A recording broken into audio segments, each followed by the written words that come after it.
নমস্কার, আমি astrologer Shri Saroj Shastri Astro Fortell motivation চ্যানেলে আপনাদের স্বাগত। হ্যাঁ দর্শক বন্ধু, আজকে যে অনুষ্ঠানটা আমি করতে যাচ্ছি বা যে অনুষ্ঠানটা আপনাদের সামনে তুলে ধরছি, এটা সম্পূর্ণ অন্যরকম একটা অনুষ্ঠান, যেটা আগে কেউ কোনোদিন বলেনি, করেনি, শোনেননি। যাই হোক, অনুষ্ঠানটা মন দিয়ে শুনুন।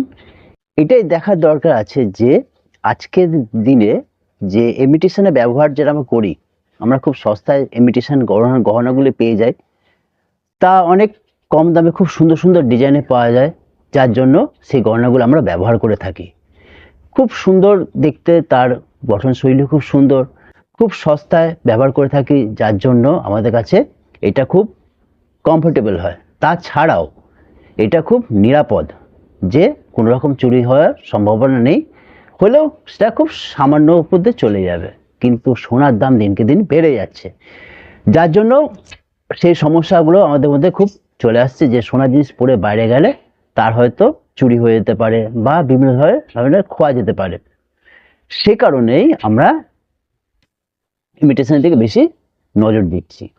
এবার একটা জিনিস দেখার দরকার আছে, যে ইমিটেশন তো আমরা ব্যবহার করছি খুব সস্তায়, খুব সুন্দর জিনিস, কিন্তু এই ইমিটেশন ব্যবহার করতে গিয়ে আমরা কোনো বিপদ ডেকে আনছি না তো? এটা ভাবতে হবে। কেননা ইমিটেশন যে গহনাগুলো তৈরি হয়, তাতে থাকে কি, আগে সেটা জানতে। তার মধ্যে কি কি জিনিস থাকে? তার মধ্যে থাকে আয়রন, থাকে তার মধ্যে কাঁসা, পিতল, জিঙ্ক, তারপর স্টিল, এইসব দিয়ে বানানো হয়, যার জন্য জিনিসটার দাম বাজারে অনেকটা কম, আর যেটা আমাদের প্রত্যেকের কাছে কেনার জন্য খুব সুবিধা। এবার একটা জিনিস দেখুন, যে জিনিসটা তৈরি হচ্ছে লোহা দিয়ে, যে জিনিসটা তৈরি হচ্ছে তামা আছে, তার মধ্যে কাঁসা আছে, পিতল আছে, এবার প্রতিটা আলাদা আলাদা ধাতু দিয়ে তৈরি করা, সব সংমিশ্রণে। এবার এই ধাতুগুলো, প্রতিটা ধাতু এক একটা গ্রহের কাজ করে। এবার ধরুন যে আপনার শনি গ্রহটা ভালো আছে, বা আপনি সেখানে কি করছেন, তামাটা ব্যবহার করছেন, তাহলে তামা আপনাকে ভালো ফল দেবে না, সুফল দেবে না, সেখানে আপনি সমস্যায় পড়ে যাবেন। বা ধরুন আপনি যে মঙ্গলটা আপনার খারাপ হয়েছে, সেখানে আপনি লোহা ব্যবহার করছেন, লোহার যে ইমিটেশন সঙ্গে লোহাটা ব্যবহার করছেন, তাহলে আপনার সেটা ভালো ফল দেবে না, তার নেগেটিভ ফল দেবে। তার নেগেটিভ ফলগুলো দেবে, তাতে আপনার অনেক সমস্যায় পড়বেন, আপনি সেটা বুঝতে পারছেন না। আপনি বুঝতে পারছেন না যে আপনি কিভাবে ক্ষতিগ্রস্ত হচ্ছেন। ধরুন এই যে আপনার ক্ষতিটা কিরকম হতে পারে সেটা জেনে নিন।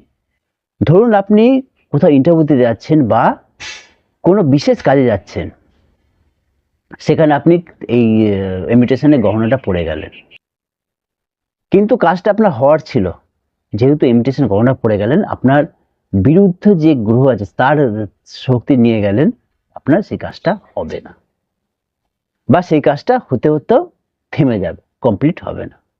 সুতরাং আপনাকে তার জন্য সমস্যায় পড়তে হলো।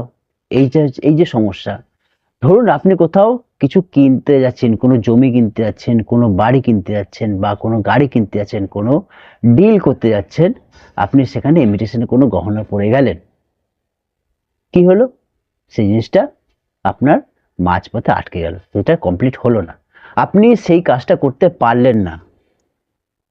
তার জন্য কে দায়ী? আপনি নিজে নয়, তার জন্য দায়ী হচ্ছে আপনার এই গহনা। এই যে ইমিটেশন সস্তা জিনিসগুলো মার্কেটে আসছে, লোকের পড়ছে, কিন্তু এর যে পিছনে কতটা সমস্যা রয়েছে, কতটা যে তার ব্যাকগ্রাউন্ড যে কতটা খারাপ, সেটা একটু ভেবে দেখুন, ভেবে দেখার দরকার আছে। আজকের দিনে অনেক মেয়ে বা অনেক ছেলে সম্বন্ধ দেখতে যায়, কিন্তু তাদের সবকিছু হয়, লাস্ট পর্যন্ত বিয়ে ফিক্সড হয় না। একটাই কারণ, সব ঠিক থাকা সত্ত্বেও ইমিটেশনটা ব্যবহার করছে। ইমিটেশনের যে ধাতুগুলো আছে, সেই ধাতুগুলো তার পক্ষে না, তার বিপক্ষে যাচ্ছে। সুতরাং বিপক্ষে যে যাচ্ছে তাকে সঙ্গে রাখলেই বিপদ। যার জন্য এই যে ইমিটেশন যে গহনাগুলো আছে, সেখানে পড়তে গেলে সবসময় ভেবে চিন্তে পড়তে হবে, আপনার জন্য এটা কি স্যুট করবে কি করবে না। সস্তায় পেয়ে গেলে যে পরে নিলাম, ব্যবহার করে নিলাম, সেটা নয়। তাতে যদি আপনার যদি সামর্থ্য না থাকে, আপনি পড়বেন না, কিছুই পড়ার দরকার নেই। সোনার উপর কেনার যদি সামর্থ্য না থাকে তাহলে দরকার নেই, ইমিটেশন তার জন্য ব্যবহার করাটা ঠিক হবে না, তাতে আপনার ক্ষতি হবে। এইরকম বিভিন্ন কাজে অনেকে দেখবেন যে পড়াশোনা মন থাকে না, অনেক বাচ্চাদের দেখবেন পড়াশোনা মন থাকে না, খালি সাজাগোজা করতে ব্যস্ত থাকে। কেন?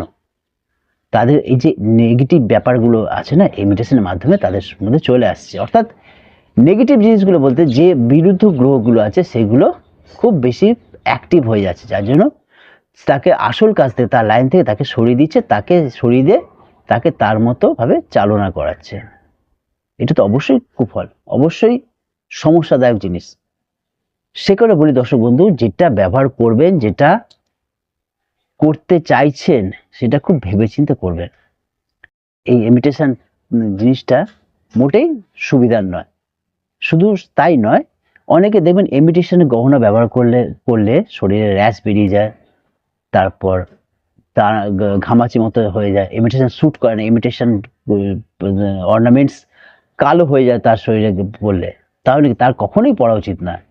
সেই ইমিটেশন গহনায় তার কাছে ক্ষতিকারক, তার সমস্ত কাজে বাধাদায়ক। সুতরাং আপনি আপনার কাজকে কেন বাধা দেবেন? যেটা আপনার সহজে হয়ে যায়, যেটা সেই কাজে আপনি নিজের কাছে নিজে কেন বাধা দিতে চাইছেন এই একটা গহনার জন্য? ছেড়ে দিন না, দরকার কি আছে? কিচ্ছু পড়া দরকার নেই, তার জন্য সস্তা সোনার আপনার কেনা ক্ষমতা নেই, রূপোর কেনা ক্ষমতা নেই, দরকার নেই। তার জন্য ইমিটেশন পরে আপনার নিজের সময়টাকে নিজে আপনি খারাপ করছেন। একটু ভেবেচিন্তে দেখবেন। এই ইমিটেশন বহু লোকের, বহু মানুষের অজান্তে গোপনে তাকে ক্ষতি করে দিচ্ছে, কিন্তু কেউ জানতে পারছে না। হ্যাঁ, জ্যোতিষশাস্ত্রে এটা দেখেছে যে এটা খুব ক্ষতিকর। এর মধ্যে যে ধরনের পদার্থ আছে, যে ধরনের মেটেরিয়ালস আছে, সেগুলো মানুষের গ্রহের উপর এফেক্ট করে প্রচুর পরিমাণে। সুতরাং আপনি আপনার গ্রহের ব্যালেন্সকে কেন নষ্ট করতে চাইছেন? সুতরাং নষ্ট করতে দেবেন না। এই ইমিটেশন গহনা থেকে দূরে থাকুন। ইমিটেশন গহনা থেকে এতটাই যে ক্ষতিকারক করে যে হওয়া কাজকে হতে দেয় না। তা গহনার ক্ষতিটা করছে কি না, গহনার মধ্যে যে মেটেরিয়ালস আছে, যেমন আয়রন, তারপর কপার, তারপর আছে আপনার টিন, জিঙ্ক, এই যে জিনিসগুলো আছে এইগুলো ক্ষতি করছে। এর যে কেমিক্যাল রিয়াকশন আছে, তাছাড়া এই যে আপনার এই গহনাগুলোর যে গ্রহগত যে সমস্যা আছে, যেগুলো প্রোটেক্ট করে, যেগুলো রিস্ট্রিক্ট করে, সেগুলোকে আপনার এই প্রভাব ফেলে দিচ্ছে, যার জন্য আপনার হওয়া কাজ হচ্ছে না, আপনার এনার্জি পাচ্ছেন না। অনেক কিছু দেখা যায় যে ইমিটেশন গহনা পড়লে কোনো এনার্জি পায় না, সবসময় দুর্বল হয়ে থাকে। কেন? ইমিটেশন গহনা থেকে তার সমস্যা হয়েছে। সুতরাং ইমিটেশন গহনাটা পড়তে গেলে খুব সাবধানে ভেবেচিন্তে পড়বেন। এছাড়াও আরো কিছু আছে, অনেক কিছু সমস্যা আছে যেগুলো আমাদের পার্থিব জীবনের নিত্য দিনে ব্যবহার করি, কিন্তু আমরা অজান্তে সেগুলো ব্যবহার করি বলে আজকে আমাদের সমস্যা তৈরি হচ্ছে। আমরা জানতেই পারছি না সমস্যা কোথা থেকে আসছে।